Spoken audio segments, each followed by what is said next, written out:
Well, good afternoon, YouTube. This is Chuck. The It's Wednesday, July 5th, and middle of the afternoon. I'm obviously coming to you from the man cave. And it's been 6 weeks today since I had my surgery, so I thought I'd give you a little bit of an update on how things are doing. And I guess the short answer is things are as good as can be expected. I have some issues I'm still dealing with, but I guess for somebody my age that has this kind of surgery, the where I'm at is just about where everybody else is at. So let me kind of explain that a little bit better. I still get tired a little bit easy, but other than that, the only real issue I'm still having is I still have a lack of bladder control. Now, I'll try to talk about this without getting real gross, but basically, just to talk a little bit about anatomy, for those of you that may not be real familiar with it, is from your bladder coming to the outside, there's a tube that gets rid of the urine, carries it to the outside of the body, and that's called the urethra. Well, the urethra goes right through the prostate. And in there, in the prostate, there's a sphincter. And a sphincter is nothing more than a round muscle that squeezes. And there's two sphincters that hold the urine to keep you from dribbling. One of them is the one that's located right in the prostate itself. The secondary one is down in the muscle group, basically right below your pelvis and right between your legs, and called the pelvic floor. And there's another sphincter down there. And obviously when they take your prostate out, they remove that whole upper sphincter. The other thing they have to do is they actually have to cut that urethra, excuse me. They cut the urethra and they have to sew it back together. Now, I'm not real sure about how sturdy that stuff is, but I'm sure that it's very, very delicate surgery, and I'm sure that's probably what takes a lot of the time. And my surgery lasted 4.5 hours, and I'm sure that sewing that thing back together and getting it right takes a lot of time. And it's also something you definitely don't want to have. You don't want that to come loose. That would be catastrophic. So that's one of the reasons why they're so strict about don't do anything for 6 weeks. So I'm at the end, as I said, I'm at the end of that 6 weeks now. I'm supposed to be able to resume normal activity. And because I tried to be a good boy for them, and I was for the most part, for not doing anything. Not supposed to lift over 10 pounds, and kind of hard to do anything without lifting over 10 pounds. But anyway, getting back to what I'm talking about, is when you lose that upper sphincter, when they remove the prostate, then the bottom one has to take over. Now, I've heard both ways. One way saying you have to strengthen it. Another one saying, no, it's already strong enough. You just got to train it.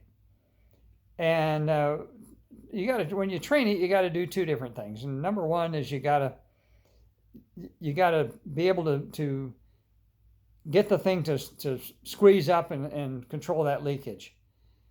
Then the second part, which is probably the most difficult, is you got to train it to do that without you thinking about it. So it does it on its own. In other words, you got to turn control over to your what's called your autonomic nervous system, which is the thing that does all the things that your body does without you thinking about it. And so, and I guess that's the hard part, and that's the part that takes time.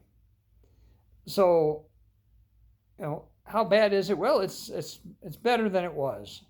I'm still using the Depends type undergarments, and I go through about 2 of those a day. I put on one before I go to bed at night. I put another one on in the morning when I take a shower, and I've been doing pretty good. I can sleep all night without any leakage. I get woke up a couple times during the night, but I can make it to the bathroom. If I'm sitting still in my chair, I'm okay, and it tells me when it's time to get up and go, and I can hold it long enough to get to the bathroom. If I'm in the car, or driving the truck or something, I'm fine while I'm driving because I'm sitting still. But when I get where I'm going, I better be able to find a bathroom pretty darn quick. And the problem is when I'm trying to do something. And if I'm trying to work in the yard or walk the dog or go to the store or whatever it is that I'm doing, and I'm not pretty close to a bathroom, then there's still some leakage issues. It's aggravating as hell. I've never had to deal with that problem before, but there's a lot of old guys like me that have that issue, and a lot of ladies have that issue as well as they get older. I understand that. So it's not the end of the world. Getting rid of the cancer was a big deal, and so what's my next step for that? Well, the doctor said they want to go 3 months and do some testing before they'll call it a cure, before they'll absolutely say it's all gone. They're pretty confident, but they're being careful. They're not going to say that it's all gone until they're pretty sure it is, and that's 3 months. So I'm halfway through that now. And like I said, I'm supposed to be able to go back to doing my normal stuff. If you watched my last video, I got my old truck running, fortunately, and that I'm really happy with that. I'm glad it was something that simple, and felt kind of silly about it, but that's neither here nor there. I went down this afternoon and picked up all the parts to fix the front brake rotor issue on the van. Those of you that watched my video about some work I need to do on the van, I've got a front brake caliper that was sticking and caused me a little bit of grief on my last trip, and so I picked up the parts to take care of that, and I'm probably going to try to do that tomorrow morning while it's still cool enough to work outside. It's getting a little toasty here in the afternoon. So, that's kind of where I'm at. I'll just, keep trying to do the exercises to try to train this muscle, to try to get better on this leakage issue. It's frustrating as heck, and I'll be the first one to admit it, but it's better than having cancer, obviously. And I think I mentioned it before, but before they did the surgery, they did the biopsy, and it told me I had one kind of cancer that was kind of moderately bad. And when they took out my prostate and they sent it down to the lab, the pathologist took a look at it and said it was a much more aggressive type of cancer, and the doctor came back and said that taking it out was absolutely the correct thing to do. So I don't regret that decision. It is a lifestyle change. I'll deal with it. I'm kind of a tough old bird when it comes to that stuff. So I think that's good enough for a report for right now. So I'll tell you, as I always do, take care of each other, love each other, take care of yourself. Pay attention to your aches and pains, because there might be something wrong with you, and we'd like to have you around for a while. So with that, I guess there's nothing more to say for right now. I'll be back with you on another video on another subject here pretty quick. But for right now, I guess I'll just tell you until I see you again. Peace out.